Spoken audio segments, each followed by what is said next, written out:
Yay. Oh, look at all our friends who are in here. Hi, everyone. We're so glad you're here. We have lots of people popping in. So I'm just going to give like 5 more seconds while everyone's walking in the Zoom door. So looks like we're good. Hi, we're so glad you're here for another episode at the Aiming for Access. I am thrilled to be able to share this space with my amazing friends and colleagues from the OASIS project here at CAST. And so I'm not going to say anything more. I'm going to turn it over to Katie and Jenna and take it from here, ladies. Awesome. Thank you so much, Kelly. And we are so excited to be here. Thank you all for joining. We are here to share our work exploring coaching with Universal Design for Learning. And we are part of a project called OASIS. We've been collaborating with lots of coaches and teachers to leverage UDL to engage students with and without disabilities in inquiry science. So we are excited to share our project with you today.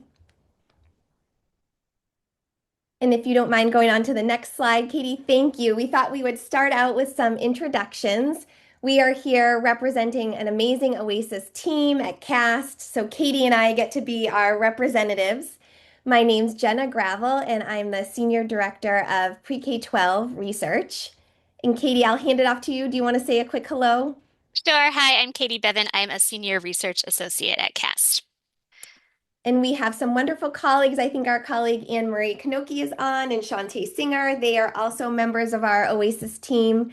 And we have other team members as well. So we're just really lucky to work with such a remarkable team.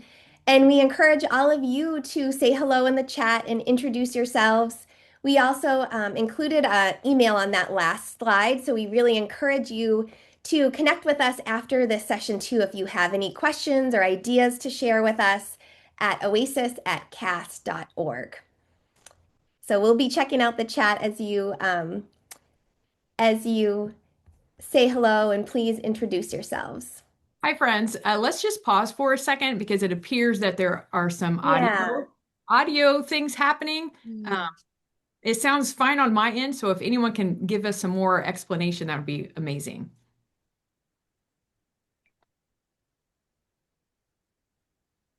I think some audio is fine on my end. Yeah, let us know if anyone's still experiencing some barriers with the audio.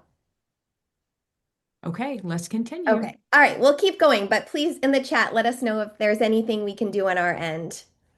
So in terms of our goals for today, you'll have a chance to learn more about our OASIS project, and you'll also get a chance to explore the UDL coaching cycle and how this cycle can reduce barriers and increase access for both educators and students. And then you'll also have a chance to explore the OASIS Coaching Platform. So this is a free resource that we've developed. You will all have access to it today. You can share it with your colleagues. So we're glad that you will be leaving this session in hand with something that you can continue to explore. And we're also really excited to be learning from your perspectives. So please feel free to use the chat if you have any questions along the way. And we'll be kind of keeping an eye on the chat so we can weave your questions into our session today. And now that we've had a chance to share our goals, we're very curious what your goals are. So if you would like, we encourage you to please share your goal for the session today in the chat.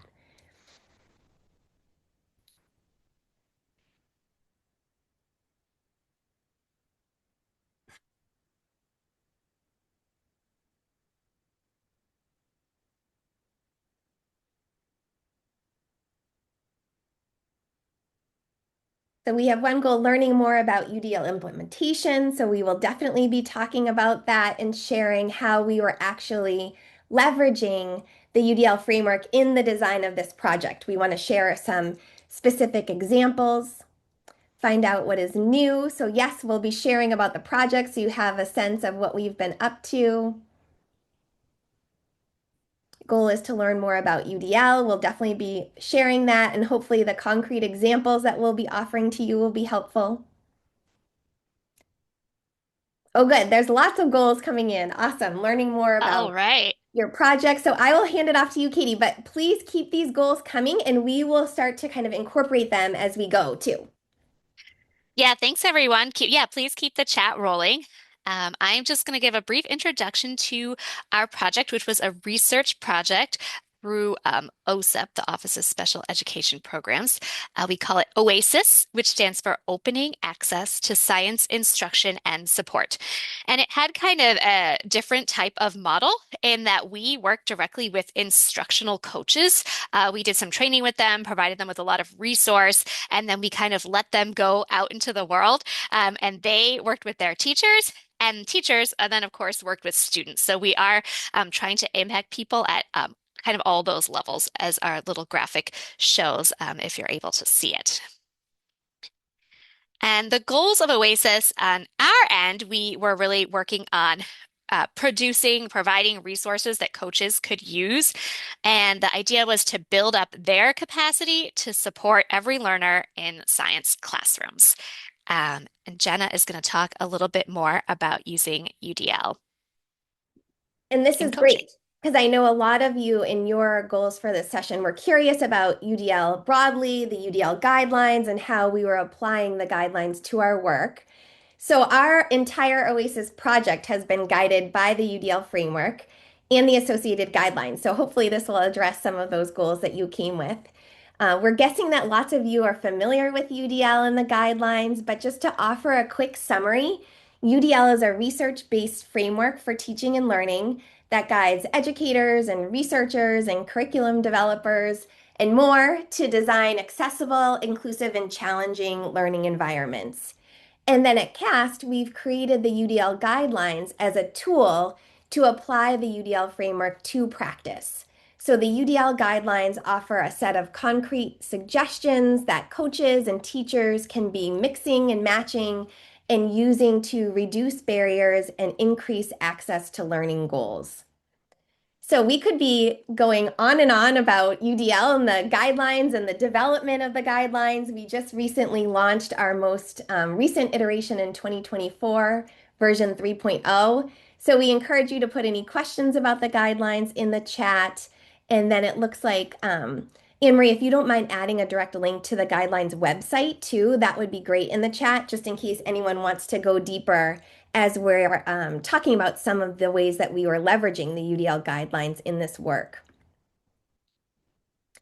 And as part of our thinking for today, we wanted to just be really transparent with the ways that we were leveraging UDL in our OASIS project. So we thought we would share an example of how we've incorporated some specific kind of UDL moves into the coaching cycle that we developed. And then we also wanted to share our OASIS platform because this offers lots of resources in terms of specific UDL moves that we can incorporate into coaching cycles and also into our classroom instruction. So we're hoping that you're going to have some kind of concrete examples from today. So the OASIS coaching cycle is one of the main components of our project, and we thought introducing this coaching cycle to you would be a great way to kind of illustrate how we were leveraging universal design for learning in this work. So we have an image of the coaching cycle up on the screen now.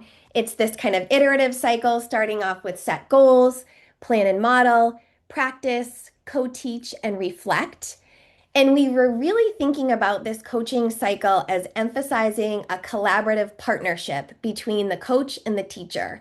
So we start out setting goals, and these are goals that the coach and the teacher can set together based on challenges and curiosities that the teacher may have. So we're really thinking about this as kind of the start of a partnership between the coach and the teacher. Then the coach can offer an array of options to support planning and modeling as they're kind of working toward whatever goal they decide upon together. And then the coach and the teacher can work to create plenty of space for practicing whatever kind of new move or a new maybe UDL move that they might be trying out that's aligned with the goal.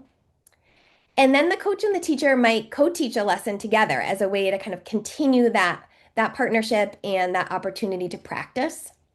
And then we think of the cycle kind of ending that first cycle with the reflection phase. And this we see as really important because we think this offers the teacher an opportunity to kind of reflect on their progress toward the goal And at the same time, it's really prompting the coach to reflect on their practice as a coach. So we think that this becomes an opportunity where this coaching partnership can really grow through lots of reflection, communication, feedback. So these are all kind of prompts throughout this cycle to really grow that partnership between the coach and the teacher. And as we were working to develop this UDL coaching cycle, we wanted to make sure that we were offering something that was really flexible. So we were thinking about wanting to have this cycle as kind of a guide to support coaches and teachers, but at the same time, we really wanted to honor and acknowledge that lots of schools and districts have existing coaching cycles.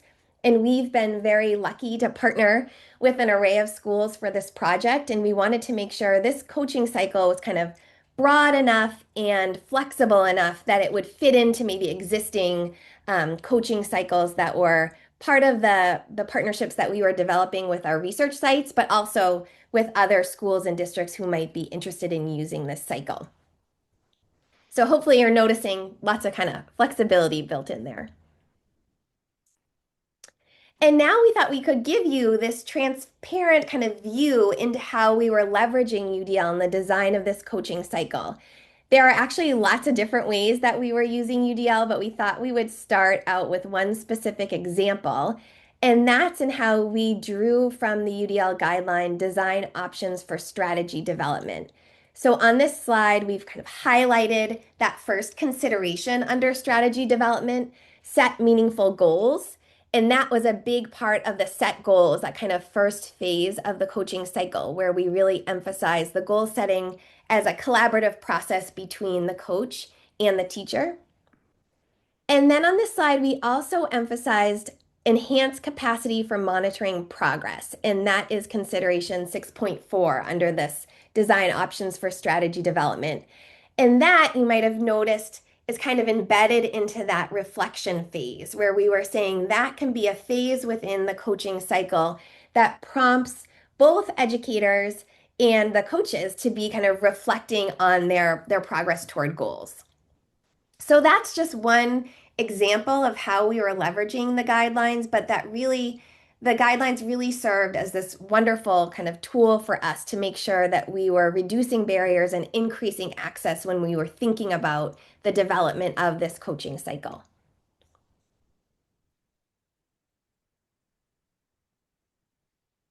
And we can go to the next slide because we wanted to highlight one of the voices of our participants. So as we mentioned, we were so grateful to have collaborated with some amazing coaches and teachers as part of this work.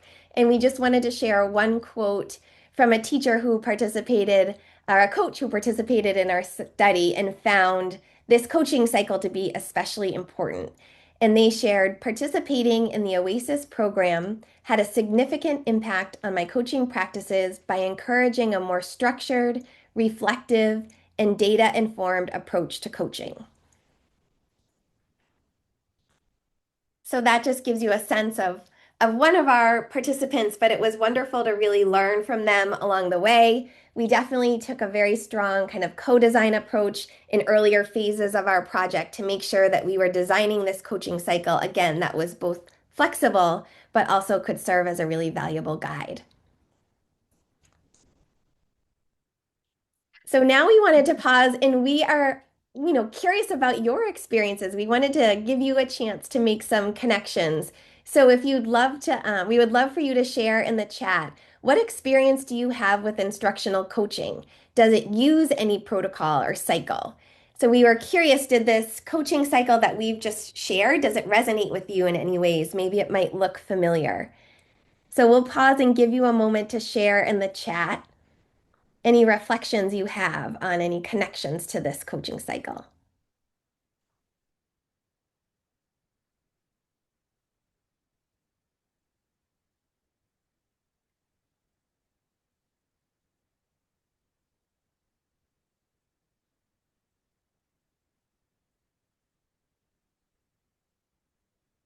And as we're waiting for some of your connections or experiences with instructional coaching, it's great. I'm looking in the chat and seeing lots of love for co-teaching, which is built into that coaching cycle, which is great.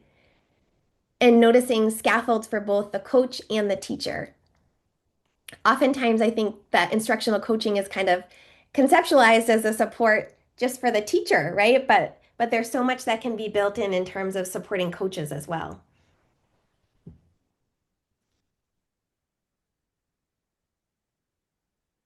There's a link shared to design thinking. Thank you for sharing that. Definitely lots of connections there.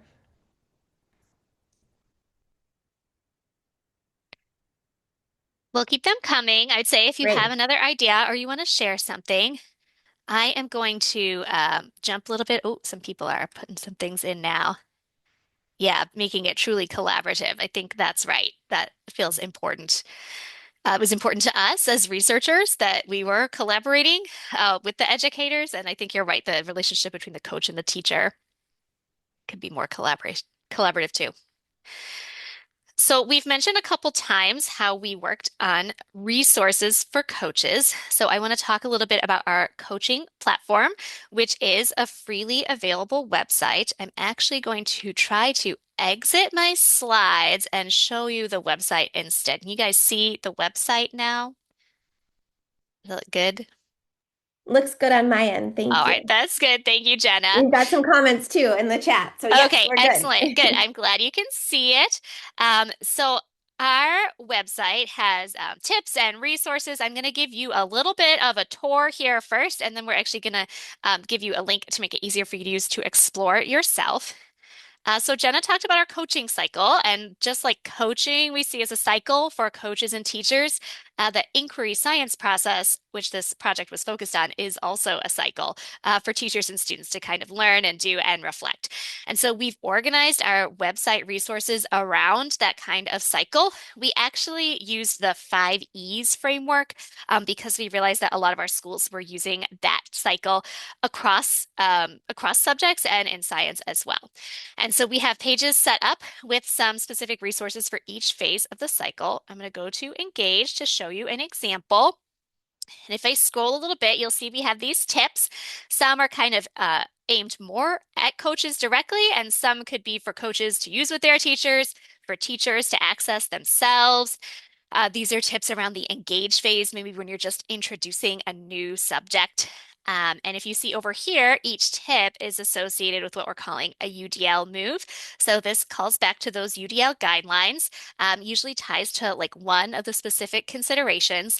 So you can consider the tip as sort of like a more concrete example of the UDL theme that we are trying to highlight. And some of these tips have actually even one level more concrete. So, like if I click here to expand under brainstorming, it has some even more specific examples and even an activity that you could click on if you wanted a little bit more direct guidance. And so we have tips set up like this for every phase of the inquiry science cycle. Sometimes those are set up as different lessons, so that's why we set it up like this. I do want to highlight one other part of the website up here under coaching is that we created during this project a video playlist of different coaching tips. So they go a little bit deeper on some of the topics that we are touching on here today, like UDL, coaching cycles, inquiry science, student sense making. So if you're interested, you can also follow those through and click to there. I am going to try to go back to my slides so I can give you all a QR code, and there's also a bit.ly, or I think Shantae also put some of those links in the chat. Thanks, Shantae. So you have a few different ways that you can get to this website. I'm just going to stay on this slide for a few more seconds so everyone can get it if they need to. And then we had another reflection question that we kind of wanted to give you all a chance to maybe look through some of those resources and let us know. We have the circle, square, triangle here. So, what ideas are still circling for you? Maybe what are you still thinking over? What squared or resonated with you, maybe based on your own experience or a way you could see this connecting to your own practice? And then, what new angles do you notice? Maybe something you hadn't heard of before. So, if anyone has any thoughts as they're going through the website, please let us know in the chat.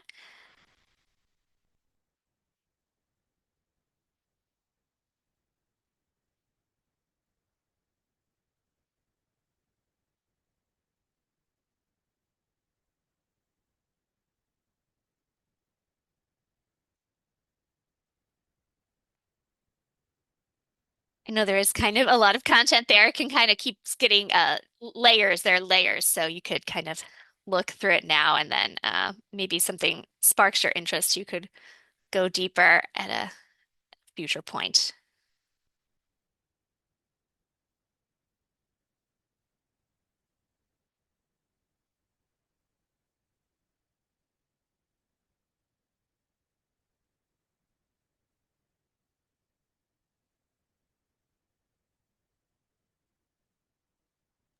And as you're all exploring, this is Jenna again.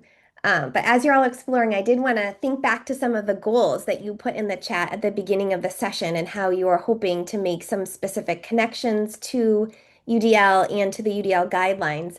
And as Katie was showing, you might be able to navigate too. If you go to inquiry science and you can choose one of those 5 E's, when Katie pointed out that specific UDL move, I was thinking that kind of support might be especially useful to you for those of you who are thinking about learning more about UDL. That we added those in just because we wanted things to be really specific and transparent. That a lot of the coaches and the teachers that we were working with, even in pilot study phases of this project, kind of making those connections with UDL and specific guidelines and considerations was something they were really curious about. So that's why we've embedded this into the tool. Yeah, and I think it's interesting because some of these UDL moves work kind of at both levels. So just like we already talked about, how setting up a really intentional coaching structure can benefit coaches and teachers. Some of those same UDL moves can also benefit students. So I know Jenna highlighted earlier enhanced capacity for monitoring progress, and part of the cycle that we're recommending here uses that same UDL guideline, but with students. So if you can set up your inquiry science investigation in a way that students can track how they're doing, then you're kind of following that same guideline. So I appreciate in the OASIS project that kind of fractal nature of what we're doing here. I I see. noticed too. Oh Oh, yeah, go for go it, ahead. Katie. You can We're go both ahead, Jenna. excited about the chat. I noticed Heather was calling out the videos. So I just wanted to emphasize that we have a couple of videos where we're able to feature some of the teachers who participated in earlier phases of this project.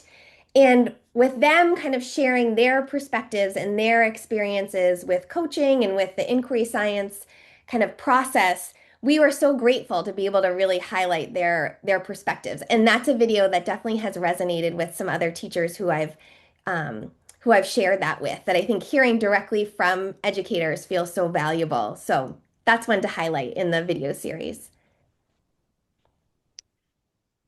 Yeah, I was going to call out. I noticed that Heather said she was interested in thinking about other different curriculum platforms like English and math. That is actually, this project was centered specifically on science learning, but we do see that ways it can resonate, of course, with other subjects. And actually, some of the coaches that we worked with, depending on district, were science specific, and some were not. Some coached their teachers kind of across subjects. And so we did hope that maybe there is some spillover into those other areas of learning.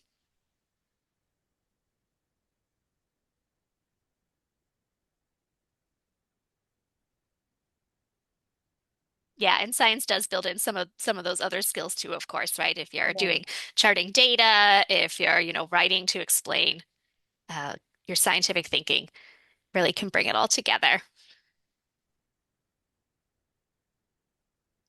That was one piece that was really interesting for us to kind of recognize the different structures for instructional coaching just across our participants. As Katie mentioned, we had some coaches who were dedicated science coaches, we had others who worked across content areas. So that was a really good opportunity for us to be thinking about not only the coaching cycle, but the different resources that we were creating and making sure that we were designing those through a UDL lens to be sure that they were working for coaches in lots of different kinds of contexts.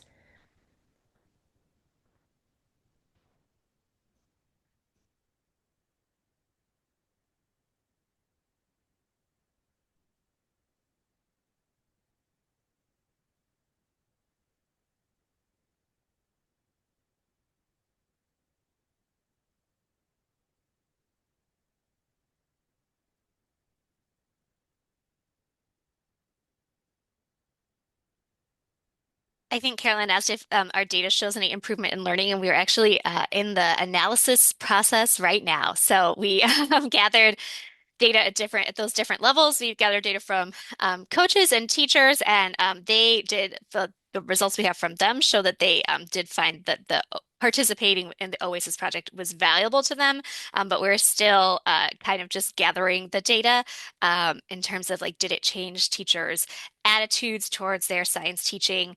We have some data on that and some student learning data as well. So we'll be analyzing that and hopefully writing more about it when we know more.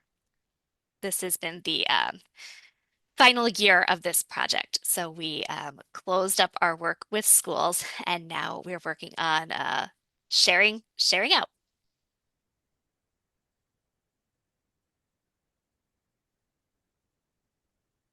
There's another comment in the chat about that it's been difficult for STEM faculty to change their habits to improve accessibility for the Title II ADA and WCAG compliance. So we definitely understand that that can be challenging. We have some resources we've been developing at CAST too to offer some support in working toward that compliance. So we can be putting those in the chat as well. I'll be looking around for them. Kelly, I know you're listening and I'm sure they're at your fingertips, so you might be able to put those in the chat too. Yeah, Carol, that's one of the measures that we're looking at. I see Carol said the attitude of teachers. There's like a science teaching efficacy beliefs is one of the things we're looking at teachers' self-efficacy for themselves in teaching science and thinking about what impact they think they have on their students. That is one thing that we're looking on. And Carolyn asked how long our analysis was. So this Mhm. was actually a long project with a lot of phases because I think, as Jenna mentioned, it started with a lot of co-design.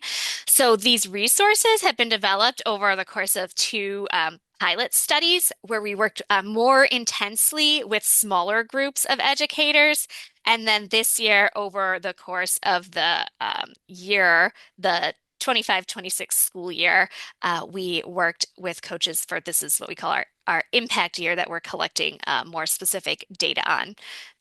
So you're catching us kind of towards the end here, but that all of those educators, all those faces went into the coaching platform and the resources that you will see here.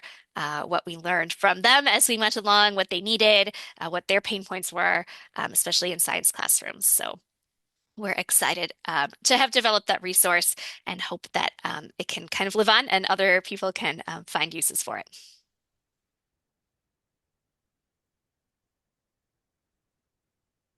And the resource I was thinking of, we have the Accessible Learning Experience podcast. There is a episode about the ADA Title II updates and requirements, so we can get a link to that in the chat. Oh, good. And I think It's already there. Perfect. Kelly And might have put some, yes, yeah. thank you, Kelly. Yeah, it's a challenge across subject areas, of course, but you can see how in STEM they have sort of maybe particular needs the way everyone works with data in those classes.